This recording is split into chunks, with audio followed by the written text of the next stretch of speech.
La historia que enfrenta a los Beckham con los Peltz no estalló de golpe como un titular fácil, sino que se fue cociendo a fuego lento, con miradas torcidas, silencios estratégicos y una sucesión de gestos aparentemente pequeños que, sumados, acabaron construyendo una guerra familiar en toda regla. Una de esas guerras modernas que no se libran con cartas ni llamadas, sino con fotos en Instagram, ausencias muy comentadas y fuentes cercanas que de cercanas tienen lo justo. Para entender cómo se llegó a este punto hay que retroceder y observar con calma, porque aquí nadie es completamente inocente y todos, en mayor o menor medida, juegan al mismo juego. Cuando Brooklyn Beckham y Nicola Peltz hicieron pública su relación, el relato parecía sacado de un cuento contemporáneo de famosos bien avenidos. El hijo mayor de David y Victoria Beckham, criado entre flashes, portadas y un apellido que pesa más que una maleta llena de trofeos.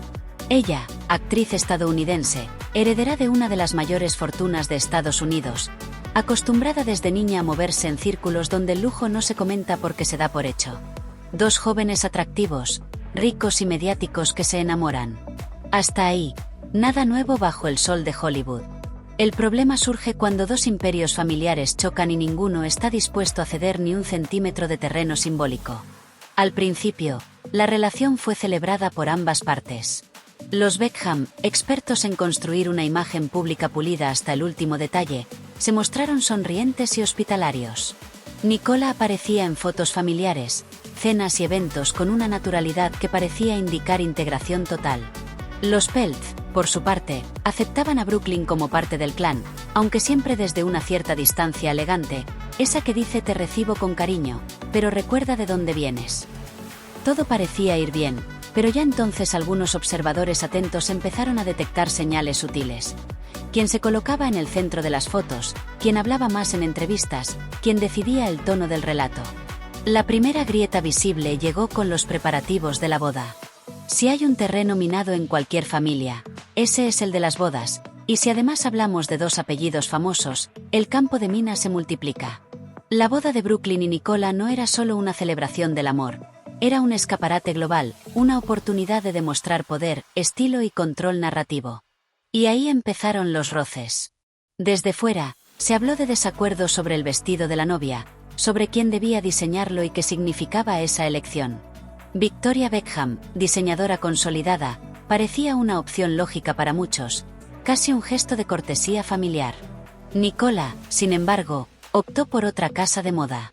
Oficialmente, no hubo drama, agendas complicadas, decisiones personales, gustos distintos.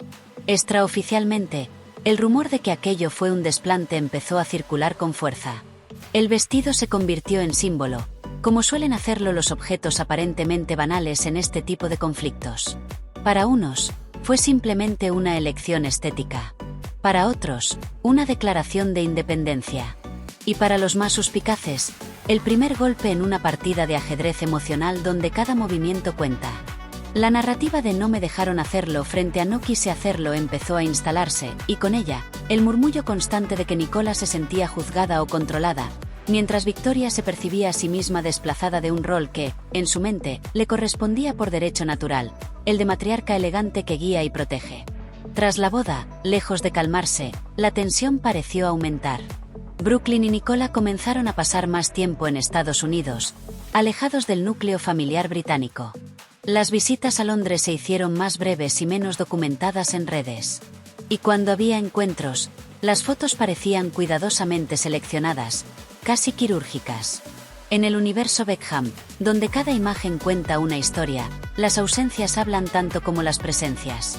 Y las ausencias empezaron a ser demasiado evidentes para ignorarlas. Aquí entra en juego un concepto clave de este drama, los celos. No los celos románticos clásicos, sino los celos de poder, de influencia, de narrativa. Los Beckham llevan décadas controlando su imagen pública con una precisión casi militar. Han sobrevivido a escándalos, rumores, cambios de país y de carrera, siempre saliendo airosos. De repente, una figura externa, joven y con recursos propios, entra en la ecuación y altera el equilibrio. Nicola no necesitaba a los Beckham para ser relevante, y eso, paradójicamente, podía resultar más amenazante que cualquier dependencia. Desde el lado de los Peltz, la percepción parecía distinta. Para ellos, Los Beckham representaban una maquinaria mediática que podía devorar a Brooklyn si no se ponían límites claros. Protegerlo, fortalecer su identidad independiente y evitar que quedara eternamente definido como el hijo de era, según algunas versiones, una prioridad. En ese contexto, ciertas decisiones de Nicola podían interpretarse no como ataques, sino como intentos de crear un espacio propio para la pareja. El problema es que, cuando dos familias interpretan los mismos gestos desde prismas opuestos, el choque es inevitable. La manipulación, palabra fuerte donde las haya, empezó a aparecer en conversaciones off the record. Se hablaba de quién aconsejaba a quién, de qué mensajes se transmitían en privado y de cómo ciertas emociones se amplificaban. Brooklyn, joven y aún en proceso de definir su camino profesional y personal, quedaba en el centro del tablero. Algunos lo veían como un adulto tomando decisiones conscientes. Otros, como alguien influenciable, tironeado entre dos mundos que reclamaban su lealtad. La verdad, como suele ocurrir, probablemente se situaba en un punto intermedio incómodo. Las redes sociales jugaron un papel fundamental en esta escalada. Publicaciones con mensajes ambiguos, declaraciones de amor que parecían responder a críticas invisibles, silencios elocuentes en fechas señaladas. Cuando Nicola felicitaba públicamente a su familia política, el tono era analizado con lupa. Cuando no lo hacía, la ausencia se convertía en titular. Brooklyn, por su parte, publicó mensajes defendiendo a su esposa con una vehemencia que algunos interpretaron como romántica y otros como síntoma de una fractura profunda. En el ecosistema digital, cada palabra cuenta, y cada emoji puede ser interpretado como una toma de partido. El humor involuntario de la situación es que, para el espectador externo, todo esto ocurre entre personas con mansiones, jet privado y acceso ilimitado a cualquier recurso imaginable. Y aún así, los conflictos son sorprendentemente humanos. Sentirse desplazado, no reconocido, incomprendido. La diferencia es que aquí, en lugar de una discusión en la cocina, tenemos filtraciones a la prensa y debates globales sobre quién se sentó dónde en una cena familiar. La escala cambia, pero las emociones básicas siguen siendo las mismas. Con el paso del tiempo, los rumores se consolidaron en una narrativa más clara. Una guerra fría entre los Beckham y los Peltz, con Brooklyn y Nicola como eje. Se habló de llamadas no devueltas, de visitas canceladas en el último momento, de eventos importantes a los que unos asistían y otros no. Cada nuevo episodio reforzaba la idea de una ruptura que ya no era solo puntual, sino estructural. Y como en toda guerra fría, nadie declaraba oficialmente el conflicto, pero todos actuaban como si existiera. Un punto especialmente sensible fue la percepción de control. Desde el entorno Beckham, se filtraba la idea de que Nicola estaba aislando a Brooklyn, alejándolo de su familia y moldeando su discurso. Desde el entorno Peltz, la versión era la contraria, que los Beckham tenían dificultades para aceptar que su hijo había crecido y tomaba decisiones sin pedir permiso. Dos relatos opuestos, ambos plausibles, ambos imposibles de verificar del todo. En medio, la prensa, encantada de tener un drama de alta gama que alimentara titulares durante meses. La figura de Victoria Beckham merece un análisis aparte. Convertida durante años en icono de control y sofisticación, su rol como suegra fue escrutado con una intensidad casi obsesiva. Cada gesto suyo era interpretado como una posible indirecta.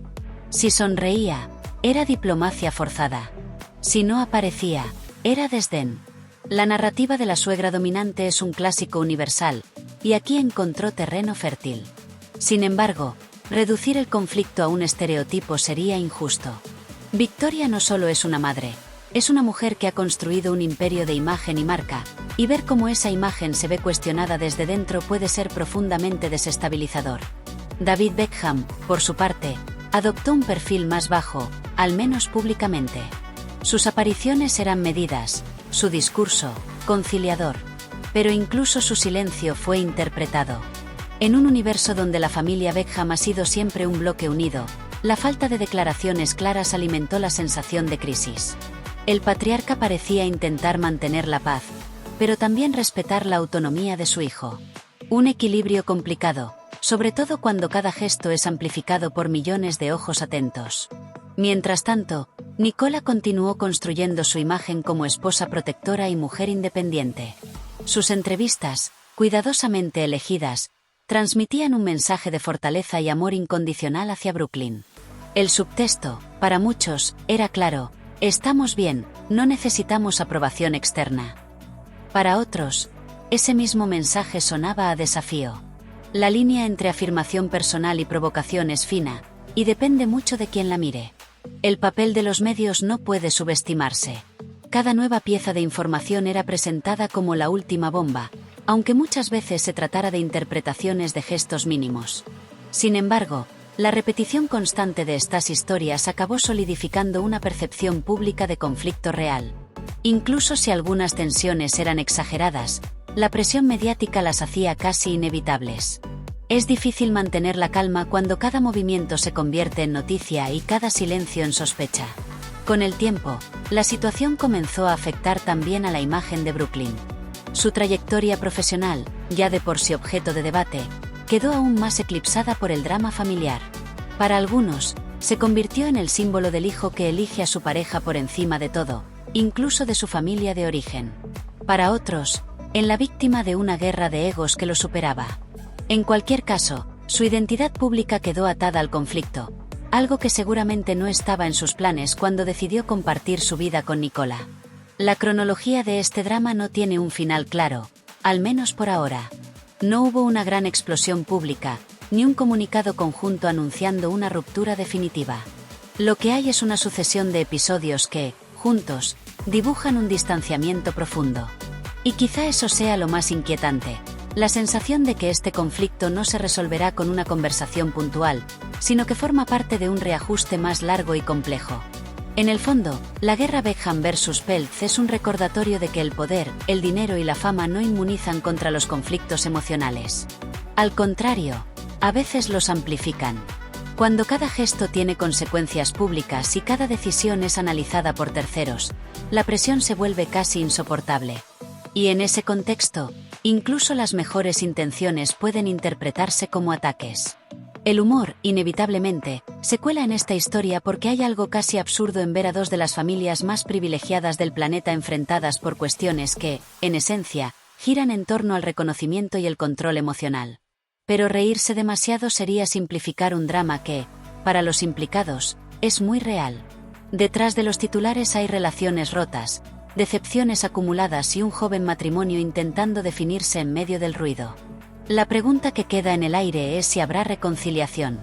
La historia de los Beckham sugiere que saben gestionar crisis, pero esta es distinta porque no se trata de una amenaza externa, sino de una fractura interna. Los Peltz, acostumbrados a proteger su esfera privada con celo, tampoco parecen dispuestos a ceder fácilmente. Quizá el tiempo, ese árbitro implacable, suavice las asperezas. O quizá esta guerra familiar se convierta en una nueva normalidad, con contactos cordiales pero distantes, y una convivencia marcada por la cautela. Sea cual sea el desenlace, lo cierto es que el drama Beckham vs. Peltz ya forma parte del imaginario de la prensa rosa contemporánea. Es una historia de celos que no se confiesan, de manipulación que se insinúa y de una guerra familiar que se libra en silencio, pero ante los ojos de todos. Una historia que demuestra que, incluso en las familias más poderosas, el equilibrio es frágil y el amor, a veces, no basta para mantenerlo todo unido. Esa fragilidad del equilibrio familiar es precisamente lo que convierte este conflicto en algo tan absorbente para el público.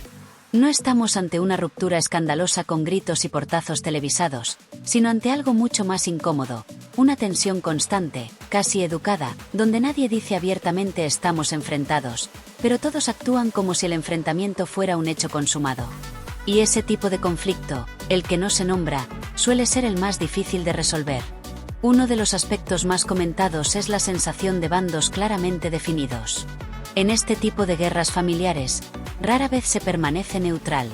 Amigos cercanos, colaboradores, incluso conocidos lejanos acaban, voluntaria o involuntariamente, alineándose. Cada gesto de apoyo público a Brooklyn y Nicola era interpretado como una toma de posición frente a los Beckham. Y lo mismo ocurría a la inversa. Un me gusta en redes, una presencia en un evento concreto, una mención en una entrevista, todo adquiría un peso simbólico desproporcionado. La vida social de los implicados se transformó en un tablero donde cualquier movimiento podía leerse como una declaración de intenciones. La incomodidad se extendió también a los eventos familiares compartidos. Celebraciones que antes eran sinónimo de unidad pasaron a ser potenciales campos de batalla emocionales. ¿Quién invita a quién? ¿Quién se excusa a última hora? ¿Quién aparece en las fotos oficiales y quién queda fuera del encuadre? Estas decisiones, que para cualquier otra familia podrían resolverse con una conversación incómoda y poco más, aquí se convertían en titulares y alimentaban la narrativa de distanciamiento. La ausencia se volvía más elocuente que la presencia. Otro punto delicado fue el lenguaje utilizado en público. Tanto los Beckham como Nicola y Brooklyn parecían medir cada palabra con extremo cuidado, conscientes de que cualquier frase podía ser reinterpretada fuera de contexto. Esto generó un discurso lleno de generalidades, de mensajes positivos que, paradójicamente, sonaban tensos. Frases como todo está bien o nos queremos mucho se repetían con una insistencia que, lejos de tranquilizar, despertaba sospechas. En el universo mediático, cuando alguien repite demasiado que todo va bien, suele ser porque no lo está. La cuestión de la manipulación seguía flotando en el ambiente, nunca confirmada, pero tampoco desmentida con contundencia. Se hablaba de conversaciones privadas, de consejos dados con la mejor intención que acababan interpretándose como presión. El problema de estas situaciones es que la línea entre influir y manipular es difusa, especialmente cuando hay emociones de por medio. Nicola podía creer sinceramente que estaba protegiendo a Brooklyn de dinámicas familiares asfixiantes, mientras que los Beckham podían sentir que estaban perdiendo a su hijo a manos de alguien que no comprendía del todo la historia y los lazos construidos durante años. Brooklyn, mientras tanto, parecía atrapado en una narrativa que no había elegido del todo. Cada muestra pública de apoyo a su esposa era celebrada por unos y criticada por otros. Para algunos, era la prueba de su madurez emocional. Para otros, una señal de ruptura con su pasado. La presión para posicionarse era constante, y el margen para la ambigüedad, mínimo. En este contexto, incluso el silencio se convertía en un acto cargado de significado. La comparación constante entre ambas familias tampoco ayudaba. Los Beckham, con su imagen de clan unido, disciplinado y mediáticamente impecable, frente a los Peltz, percibidos como más discretos, más cerrados y menos interesados en la exposición constante. Dos estilos de entender la fama y la familia que chocaban de frente. Lo que para unos era transparencia, para otros era invasión. Lo que para unos era protección, para otros era frialdad. Ninguna de las dos visiones era necesariamente errónea, pero la convivencia entre ambas se volvía cada vez más complicada. En este clima, incluso los gestos bien intencionados podían salir mal. Una invitación a cenar podía interpretarse como un intento de control. Un regalo, como una forma de comprar afecto. Un consejo, como una crítica encubierta. La desconfianza, una vez instalada, tiñe todas las interacciones. Y cuando además hay cámaras imaginarias apuntando constantemente, el margen para la espontaneidad desaparece casi por completo. El relato público también empezó a simplificarse, como suele ocurrir en la prensa rosa. Se buscaban villanos y víctimas, héroes y antagonistas. Pero la realidad era mucho más gris. No había un único culpable, sino una acumulación de malentendidos, expectativas no cumplidas y egos heridos. Sin embargo, la simplificación vendía mejor, y así se consolidaron ciertos estereotipos. La suegra controladora, la nuera manipuladora, el hijo atrapado. Narrativas cómodas, pero incompletas. El desgaste emocional de esta situación es difícil de medir desde fuera. Vivir bajo el escrutinio constante, sabiendo que cualquier gesto será analizado y juzgado, genera una tensión que acaba filtrándose en las relaciones personales. La espontaneidad se pierde, la naturalidad se convierte en un lujo y cada interacción se prepara casi como si fuera una rueda de prensa. En ese contexto, la distancia emocional puede convertirse en una estrategia de supervivencia más que en una declaración de guerra. También resulta significativo cómo el conflicto parecía mantenerse en una especie de limbo. No avanzaba hacia una ruptura definitiva, pero tampoco retrocedía hacia una reconciliación clara. Ese estado intermedio, incómodo y prolongado, alimentaba la sensación de que el problema era más profundo de lo que se quería admitir. No se trataba de una discusión puntual, sino de diferencias estructurales sobre cómo vivir, cómo relacionarse y cómo gestionar la exposición pública. El público, por su parte, oscilaba entre la empatía y el morbo. Había quienes defendían la idea de que Brooklyn y Nicola tenían todo el derecho a construir su vida al margen de las expectativas familiares. Otros se alineaban con los Beckham, interpretando la situación como una ingratitud o una ruptura innecesaria de lazos. Esta polarización no hacía más que reforzar la presión sobre los protagonistas, atrapados entre narrativas ajenas que poco tenían que ver con su experiencia real. En última instancia, lo que convierte esta historia en algo más que un simple chisme es su dimensión simbólica. Representa el choque entre generaciones, entre modelos familiares distintos y entre formas opuestas de gestionar el poder emocional. Los Beckham, habituados a liderar su propio relato, se enfrentan a la pérdida de control sobre una parte fundamental de ese relato. Los Peltz, protectores de su esfera privada, se ven arrastrados a un escenario público que quizá nunca desearon del todo. Y en medio, una pareja joven intentando afirmarse sin romper del todo con su pasado. Así, el drama Beckham vs. Peltz no necesita giros espectaculares ni revelaciones explosivas para mantenerse vivo. Su fuerza reside en los detalles, en los silencios, en las interpretaciones cruzadas. Es una guerra sin batallas visibles, pero con un desgaste constante. Y precisamente por eso resulta tan fascinante y tan inquietante. Porque recuerda que, incluso rodeados de lujo y éxito, los conflictos humanos siguen siendo igual de complejos, igual de frágiles y a veces, igual de irresolubles.